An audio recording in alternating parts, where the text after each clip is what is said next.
coming out in the NFL. I want to take a quick moment to say that I'm gay. Battling a virus variant. I really honestly thought we had this thing beat, and here it is back again.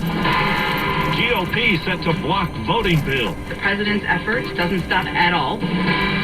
Good morning. I'm Steve Kathan with the CBS World News Roundup. The sports world is rallying support on Twitter for Carl Nassib, the 28-year-old defensive end for the Las Vegas Raiders, who has revealed he is gay. He's the first active NFL player to do that. CBS's Mola Lenghi says he got the word out on Instagram. Raiders defensive end Carl Nassib says he has agonized over this moment for the last 15 years. I've been meaning to do this for a while now, but I finally feel comfortable enough to get it off my chest. The 28-year-old also announced he's donating $100,000 to the Trevor Project, a suicide prevention and crisis intervention organization for LGBTQ youth. He's an inspiring figure now for so many LGBTQ young people. CEO Emmett Paley said Nassib is sending a message to others. I hope people will see this announcement and feel motivated to say we need to create a world where everyone can play sports when they want to. I actually hope that one day videos like this and the whole coming out process are just not necessary. NFL Commissioner Roger Goodell echoed Nassib, saying the league shares his hope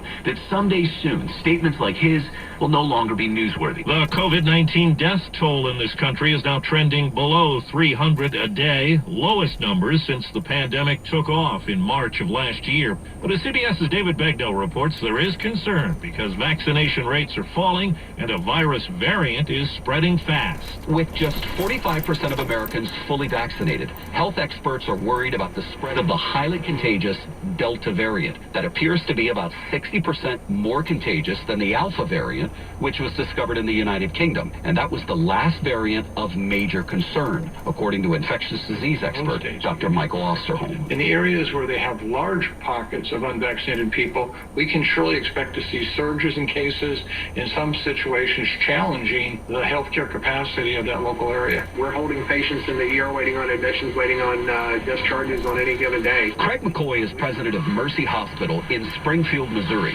Only 32% of the surrounding county there is vaccinated, and COVID hospitalizations are up.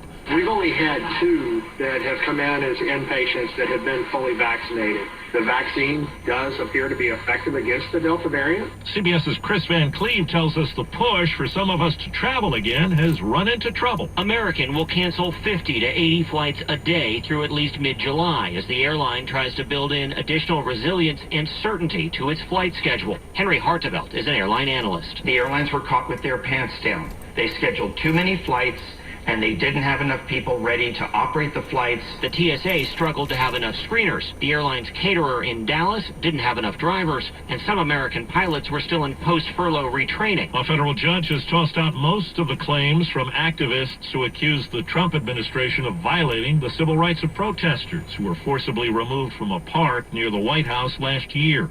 Now overseas to Hong Kong, where the last pro-democracy newspaper is shutting down. Asia correspondent Ramy Inocencio says it silences a strong critic of China's Communist Party. The final sign-off for Apple Daily's digital news program. Then the thanks and tears started to roll.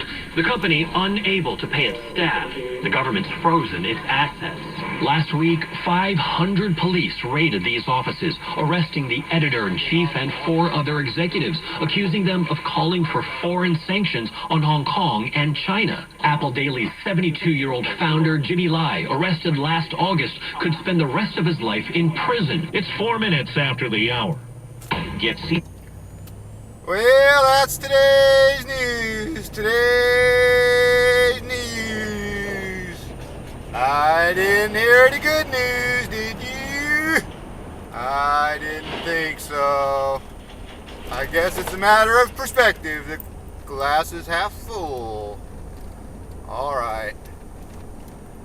Well, as always, I want to thank you for coming along with me on these dash cam news adventures. You know the drill. Okay, peace, love, and all that hippie jazz. Bye-bye, everybody.